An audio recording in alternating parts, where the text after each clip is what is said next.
Bonjour, bonjour et merci de regarder cette vidéo de ma série sur les polynômes.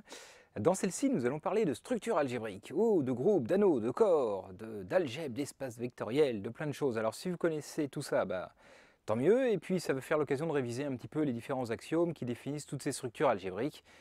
Et donc voilà, hop, allons-y directement. Allez, donc tout d'abord, A désigne un anneau commutatif, donc voilà, je vous rappelle, hein, on va revoir la définition plus précisément, mais ça veut dire qu'il y a deux opérations, l'addition, la multiplication, qui ont une certaine propriété que nous allons revoir, puisque je vous le donne en avant-première, l'ensemble des polynômes, c'est un anneau.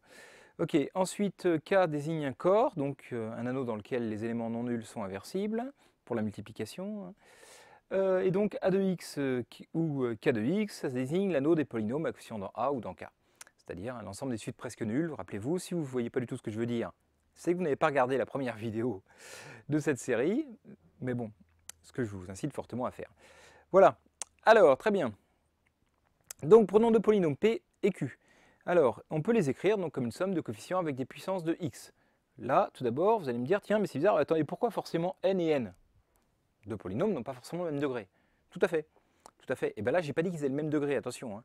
Jusqu'à présent, quand j'écrivais ça comme ça, je disais oui, avec Qn différent de 0. Là, je ne le dis pas. Donc, peut-être qu'ils sont de degré 4 et 8, et puis hop, j'ai mis des coefficients jusqu'à 20. Pourquoi pas? Tous les coefficients sont 0 au bout d'un moment. Donc, je peux supposer que c'est le même n là et là, quitte à supposer que les coefficients de celui qui s'arrêtait avant, je rajoute des coefficients 0.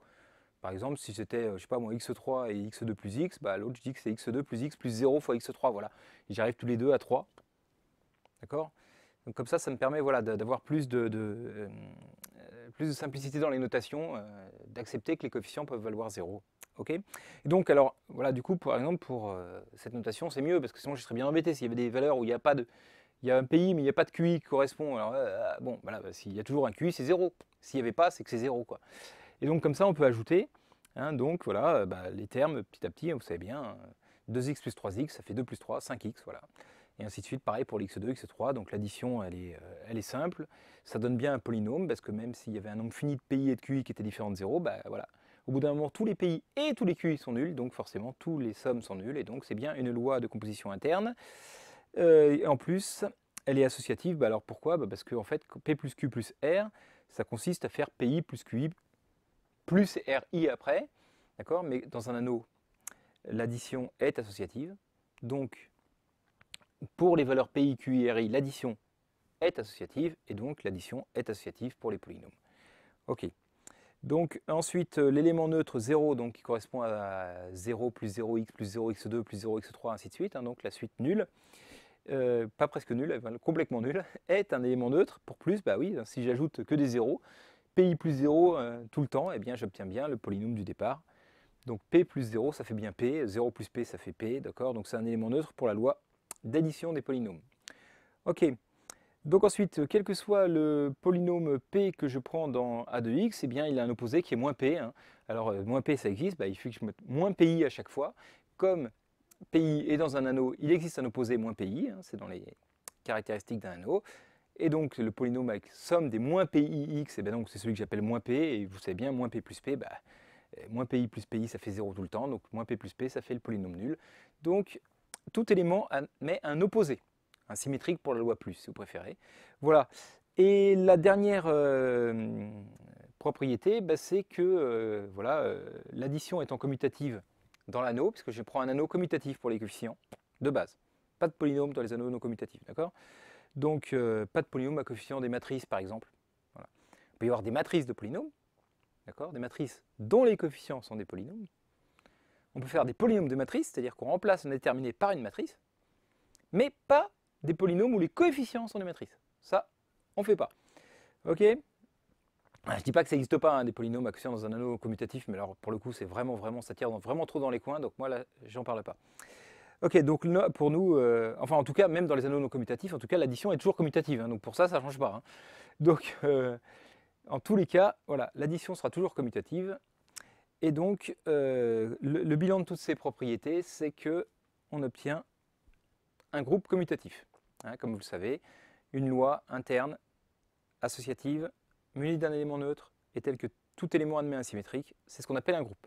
Donc voilà, A de x muni de l'addition est un groupe. Ok. Donc maintenant, on rajoute la multiplication. Alors, quelles sont les propriétés de la multiplication? Alors, prenons trois polynômes.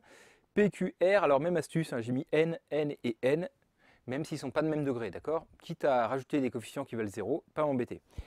Alors, la multiplication, donc rappelons-nous, la formule, elle est un petit peu compliquée. Hein. Si je veux multiplier donc P fois Q, j'obtiens des coefficients, ça va de 0 à 2N, forcément. Peut-être ça va moins que 2N si les 2 n'allaient pas jusqu'à N, mais enfin, ça peut aller potentiellement jusqu'à 2N. Hein. S'il y avait un terme xn ici et un terme xn ici, en les multipliant, j'obtiens un terme x puissance 2n. Mais ça ne peut pas aller plus loin, donc déjà c'est une loi de composition interne. Voilà. J'obtiens bien un polynôme, ça ne peut pas aller jusqu'à l'infini. Et la formule, c'est celle-ci. Donc je vous rappelle, le terme devant le xk, eh bien donc c'était un produit des termes ici et ici. Alors comment j'ai choisi? J'ai choisi pour que la somme de l'indice i et de l'indice j qui est ici vaille k. D'accord? C'est-à-dire que voilà, c'est un certain xi fois un certain xj, tel que i plus j vaut k. Toutes les façons de faire ça, c'est ça qui va me donner le coefficient de x puissance k. Okay, alors là, voilà, de même, hein, il peut y avoir des coefficients qui sont égaux à 0 si ça dépasse ce qui va bien. Si j'ai besoin de coefficients, voilà, par convention, je décide que, je vous rappelle, de toute façon, c'est un polynôme, c'est une infinité de coefficients, mais qui valent tous 0 au bout d'un moment, en fait. Hein. Donc, il n'y a pas d'histoire de, oh là là, si jamais c'est le dernier terme, parce que vous voyez bien, hein, le dernier, en fait, le terme en x puissance 2n, c'est juste Pn fois Qn. Alors, ce n'est pas tous ces termes-là. Vous voyez, ce n'est pas P2n fois Q0 plus Pn. Bah si, en fait, parce que P2n, il vaut 0. Voilà. Tous les termes qui dépassent n, ils valent 0. Du coup, cette somme-là, ça ne fait plus que Pn, Qn. Mais je peux l'écrire. Alors, c'est barjot, mais je peux quand même l'écrire comme ça. Cette formule, elle est quand même vraie. Quoi. OK? Et donc, quand K est au milieu, bah, voilà, tous les termes servent. Quand K est dans les extrémités, il n'y a pas tous les termes dans cette somme, mais elle est quand même encore valable. Voilà. Ok, donc il faut bien comprendre cette formule, vous voyez, ça veut dire comment je trouve hein, le produit, bah voilà, je fais la somme des produits PI fois QJ où I plus J fait K. Alors pourquoi c'est bien, donc c'est bien une loi interne, et en plus elle est commutative parce que bah, PI fois QJ, c'est pareil que QJ fois PI, d'accord? Et puis I plus J égale K, c'est pareil que J plus I égale K, c'est-à-dire si j'inverse I et J, j'inverse PI et QJ, donc je fais QI PJ, c'est la même chose à la fin.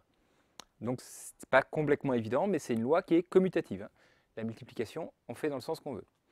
Ok, alors maintenant, là où c'est un petit peu velu, c'est quand on veut montrer que la loi de multiplication est associative. Alors, vous voyez, il faut regarder un petit peu plus. P fois Q, donc dont les coefficients c'est ça, fois R. Autrement dit, il faut faire cette somme-là, où dedans, un des coefficients, c'est une somme comme ça. Alors voilà, c'est un peu compliqué, on peut essayer de le faire en détail, hein, on peut essayer de remplacer, de voir, mais en fait je vais essayer de faire appel à votre logique pour vous donner directement le résultat final, je pense que c'est plus simple en fait. Si on multiplie P, Q et R, bah, le terme en xk en fait ça va être en multipliant un terme xi, un terme xj et un terme xl, tel que i plus j plus l ça fasse k. Vous voyez? Donc finalement, c'est toutes les façons d'obtenir trois indices ijk tels que i plus j plus l faut k. Et puis après, ben, une fois que j'ai choisi un indice comme ça, ben, je fais PI fois QJ fois RL. Et c'est ça le coefficient de x puissance k dans P fois Q fois R. Okay, et même, en fait, c'est dans PQR, quel que soit l'ordre dans lequel je les ai faits. Vous voyez, cette formule-là montre bien que ben, on commence par P, par Q, par R, c'est la même chose. Et donc, PQ fois R ou P fois QR, c'est exactement la même chose. Okay, et donc, la multiplication est une loi de composition interne associative. Hein. Je ne vous fais pas la preuve, voilà, pas vraiment la preuve, mais en fait, c'est cette formule-là qu'il faut comprendre. Si vous avez compris ça, bah, en fait, c'est évident. D'accord? Et puis c'est celle-là qui est relativement utile, vous voyez, hein, pour multiplier les polynômes, bah, pour avoir le terme en x puissance 12 d'un produit de 4 polynômes, bah, je prends toutes les façons de prendre des monômes dont la somme des puissances, ça va faire 12. Et une fois que je fais tout ça, j'ajoute tous ces termes-là, et voilà le terme en x puissance 12 que j'ai à la fin. Hein, c'est ça qu'il faut bien comprendre. Et donc, c'est ce que j'ai écrit dans cette formule-là pour 3 polynômes. Ok. Donc ensuite, qu'est-ce qu'on a d'autre comme propriété? Alors, eh bien, l'addition et la multiplication sont... enfin, la multiplication est distributive par rapport à l'addition. C'est cette propriété-là. P plus Q fois R, ça fait PR plus QR. Et dans l'autre sens, hein, ça marche aussi, puisque la multiplication, j'ai déjà dit, est commutative. Donc, pas besoin de le lire dans les deux sens. Donc voilà, quand on a ces choses-là, on dit que la multiplication est une LCI distributive. Pareil, je n'ai pas fait la preuve. Alors, c'est relativement simple, là, pour le coup. Hein, il suffit d'écrire ce que ça veut dire, et puis... vous y arriverez. D'autre part, donc l'élément 1 qu'on a déjà vu, qui s'appelle donc qui est la suite 1,0000 jusqu'à l'infini, c'est un élément neutre pour la multiplication. Bah oui, si on multiplie par lui, voilà, on multiplie 1 par 1, ça ne change pas. Je veux dire, bon voilà, c'est simple. Il faudrait vérifier avec les formules, mais vous voyez, c'est relativement simple. Ensuite, j'en peux en déduire de toutes ces lois qu'on a vues, donc la distributivité, l'associativité de la multiplication, le fait que ce soit un groupe pour plus, et qu'il y ait un élément neutre pour fois, tout ça, ça me donne que A multiplie de l'addition et de la multiplication est un anneau commutatif. Donc voilà ce que ça signifie un anneau, hein, c'est toutes les propriétés que nous venons de voir ici. Ok, alors on va prendre une propriété supplémentaire dont j'ai déjà parlé quand on a vu les degrés. Rappelez-vous, c'est que si A est un anneau intègre, c'est-à-dire qu'un produit de deux éléments différents de 0 dans A ne peut pas donner 0. Hein, autrement dit, quand je veux résoudre x, y égale 0, dans A, c'est soit x égale 0, soit y égale 0. Pour que ça soit vrai, quand ça c'est vrai, on dit que l'anneau est intègre. Eh bien, alors si A est intègre, A de x aussi est intègre. D'accord? Ça se propage, cette propriété. Alors en effet, hein, rappelez-vous, la formule, c'est que quand on prend deux polynômes, alors le degré du produit, c'est la somme des degrés. Et autrement dit, si le degré de P et le degré de Q sont deux nombres qui sont différents de moins l'infini, P et Q différents de 0, la somme est aussi un nombre qui est différent de moins l'infini. Et donc le degré de PQ, donc PQ n'est pas égal à 0. Voilà. Donc une propriété qui peut être utile, enfin qui sera même très utile. Hein, comme on l'a déjà vu, comme j'en ai déjà parlé, les anneaux intègres, c'est les anneaux qui comportent quelque part le mieux parmi les anneaux qui ne sont pas des corps. Les corps sont forcément des anneaux intègres, hein, mais voilà. Bref. Alors ensuite, nous allons parler de la structure d'espace vectoriel. Et oui, ce n'est pas fini, parce que nous avons une loi externe aussi sur les polynômes. Effectivement, quand j'ai donc une série de coefficients, hein, de polynômes, je peux tous les multiplier par un nombre de mon corps de base. Attention, je ne prends plus un anneau, parce que là pour le coup, sinon ça s'appelle des A-modules, et je n'ai pas tellement envie de rentrer dans ce détail-là aussi. Donc on prend vraiment seulement un corps cette fois, pour les coefficients de départ. Okay, donc Q, R, C, Z sur PZ, un corps. Et donc cette fois, voilà, donc on va regarder la structure de K espace vectoriel. Hein, la structure d'espace vectoriel entre guillemets sur un anneau, ça s'appelle des modules. Ça ne s'appelle pas les A espace vectoriel, et c'est une théorie un peu plus dure. Donc on va se contenter de celle-là pour le moment. Donc, alors c'est quoi cette loi externe? C'est-à-dire qu'on part d'un élément du corps, des coefficients, et d'un polynôme, et on obtient un polynôme, alors simplement en multipliant tous les coefficients par ce nombre. D'accord? Donc voilà, c'est simplement, on a le droit de faire 2p, 3p, ça veut dire quelque chose. Hein. Si on est sur R, racine de 2 fois un polynôme, ça veut dire quelque chose. Je multiplie tous les coefficients par racine de 2. Voilà. Donc cette loi externe, là, qui est comme la loi de multiplication des vecteurs par un nombre, hein, donc elle vérifie les axiomes qui vont bien, ce qu'on va vérifier tout de suite.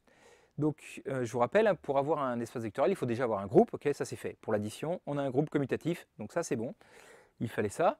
Et maintenant, voilà, il faut vérifier d'autres propriétés. Alors voilà, prenons deux polynômes quelconques dans K de x, prenons deux coefficients quelconques dans le corps K.